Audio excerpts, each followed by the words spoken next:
Информационная служба «Осетия ТВ». Главные темы выпуска. Цены на продукты питания ощутимо выросли. За ситуацией следит Федеральная антимонопольная служба. В ФАС открыта горячая линия. Граждане могут сообщить о незаконном повышении цен.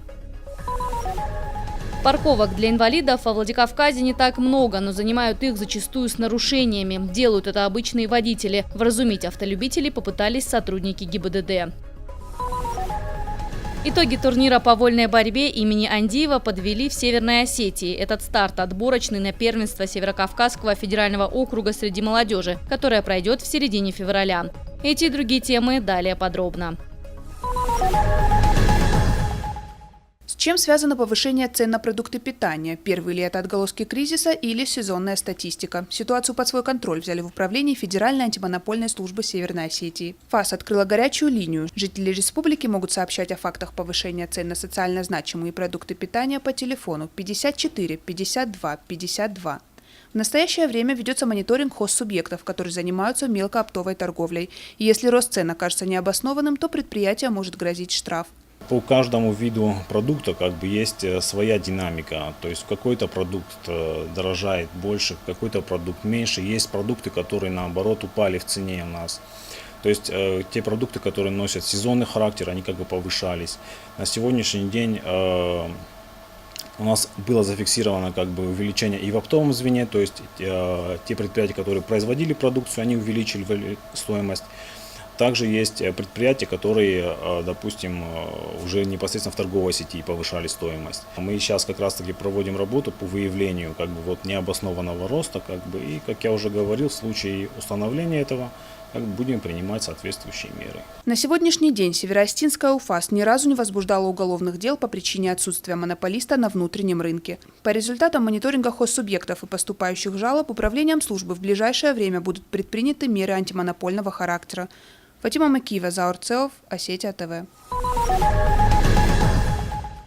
Разгар рабочего дня. Парковка для водителей с ограниченными физическими возможностями занята. Для того, чтобы оставить здесь свой транспорт на авто, как минимум должен быть вот такой знак. В противном случае водителям придется заплатить штраф.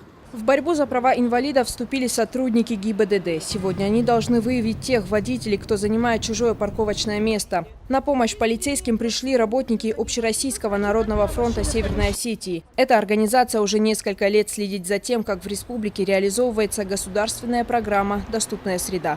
Уже несколько дней во многих регионах эта акция прошла, и Северная Осетия подключилась к ней очень активно. Мы хотим проверить, насколько маломобильным людям комфортно в нашей республике, насколько парковочные места для людей-инвалидов приспособлены для того, чтобы они себя чувствовали комфортно и могли передвигаться без затруднений. По закону инвалиды должны быть обеспечены специальными парковками. В городе таких мест немало. Одно из них расположено на территории администрации Владикавказа. И вроде бы закон соблюден, но на деле не так все просто. Эти парковочные места еще по нормативам, по стандартам, по которым они должны располагаться, они не соответствуют. Вот здесь видите, парковочное место для одной автомашины в мэрии города. Там, где должны парковаться, скажем, по крайней мере, самое малое 2 машины парковочные, потому что у нас есть инвалиды, которые все время обращаются, а тем более по всем социальным вопросам, жилищным вопросам, вопросам ЖКХ и так далее, и так далее.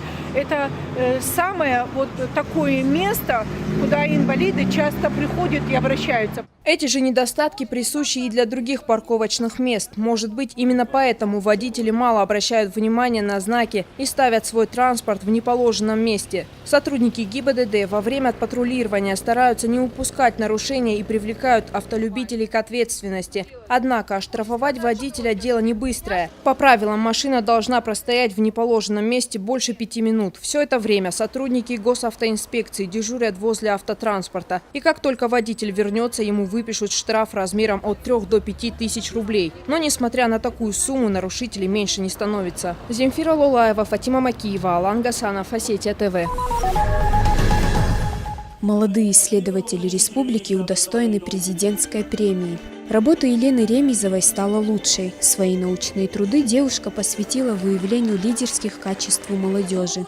Всего денежные сертификаты получили 32 человека. Размер грантовой поддержки составил от 30 до 60 тысяч рублей. Я победила в во всероссийском конкурсе «Президентские игры».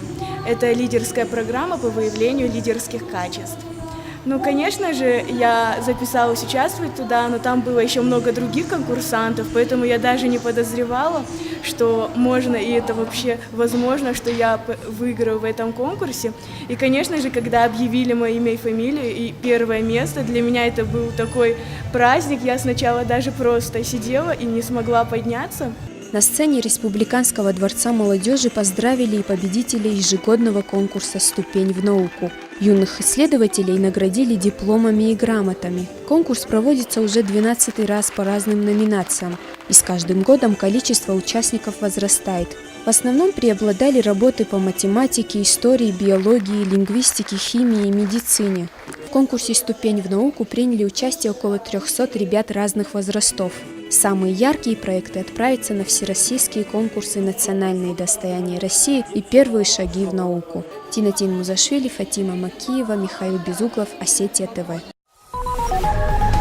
Выставка «Безмолвная проповедь» стала откровением для всех жителей Владикавказа. Ее уже успели увидеть в 4 городах России – в Вологде, Великом Новгороде, Сергиевом Посаде и Ставрополе. Экспозиция, где представлено более 300 работ, открылась в воскресный день в художественном музее имени Туганова. Выставка современного церковного искусства вобрала в себя иконы, проекты иконостасов, фотографии, росписи храмов, мозаики. На их подготовку ушло около 15 лет. Работы создавались в 3 творческих мастерских. Это Центр храмового искусства имени преподобного Андрея Рублева, творческая мастерская Анатолия Алешина и творческое объединение «Скиния».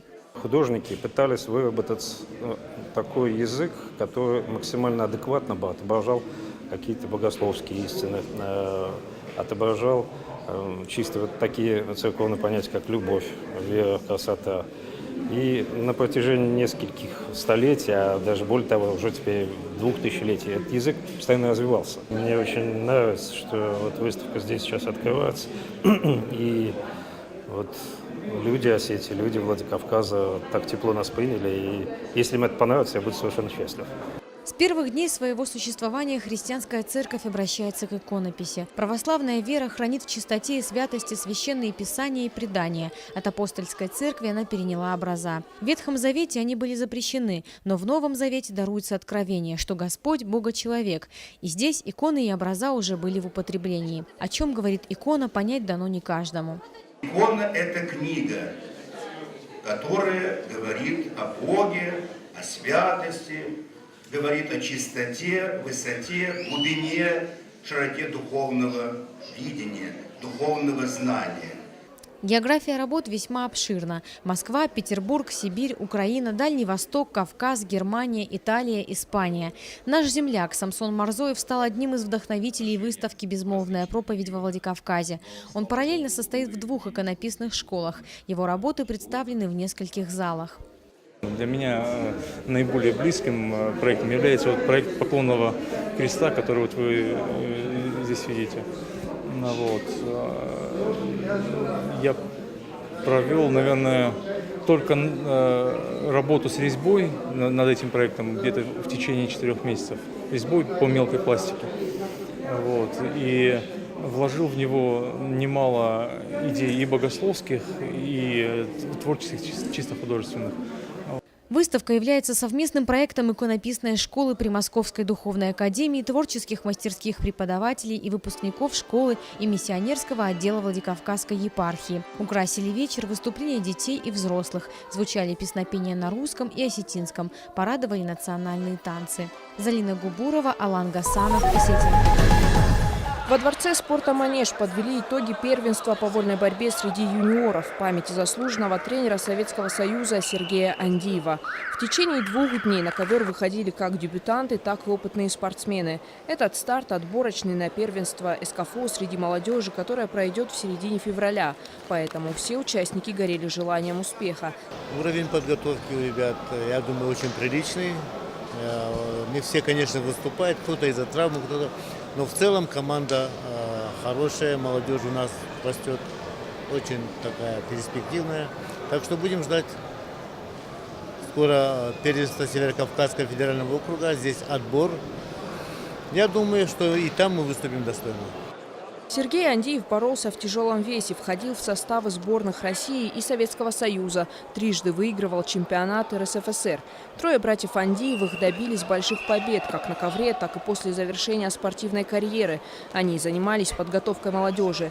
Подобные турниры становятся стартом в успешное спортивное будущее для многих атлетов. Свои первые медали здесь завоевывали многие ныне известные вольники, такие как Бесик Кудухов, Георгий Кетоев, Алан Гогаев. А это значит, что у юношей перед глазами достойные ориентиры. Ребята занимаются уже по 5-7 лет. Я думаю, что основная масса, они готовы психологически тоже. Но есть ребята одаренные, с кем бы не помешало работать и в психологическом направлении. В некоторых весах есть ряд ребят, которые, если не к этой Олимпиаде, то мы надеемся, что в следующем олимпийском цикле они покажут достойные результаты, которые нас будут радовать.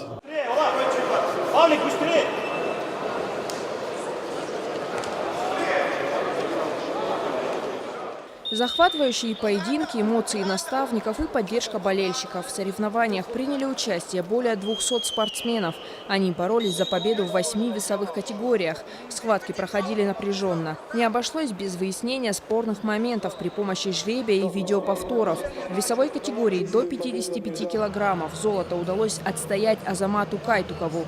На высшую ступень пьедестала также вступили Батырбек Цакулов до 84 килограммов и Тамус Алказанов до 66 килограммов. Но наибольший интерес вызвала весовая категория до 120 килограммов, в которой в свое время блистал и сам Сергей Андиев. В финальном поединке за первое место Сослан Хинчагов взял верх над Арсеном Сакаевым. В своих действиях спортсмен старался быть убедительным и в результате стал победителем турнира по сумме 2 периодов. Спасибо организаторам этого турнира. Соперники у меня были все достойные, но я их сумел обыграть. Спасибо моим тренерам Кокоев Таймураз и Исаков Георгий. Основной состав сборной уже определен. В него автоматически вошли лидеры в своих весовых категориях. Сейчас ребята будут готовиться к предстоящему первенству. А североостинским специалистам стоит обратить внимание на потенциальных чемпионов. Ведь сегодняшние юниоры завтра могут прийти на смену первым номерам сборной России. Земфира Лулаева, Артем Балатаев, Михаил Безуглов. Осетия ТВ.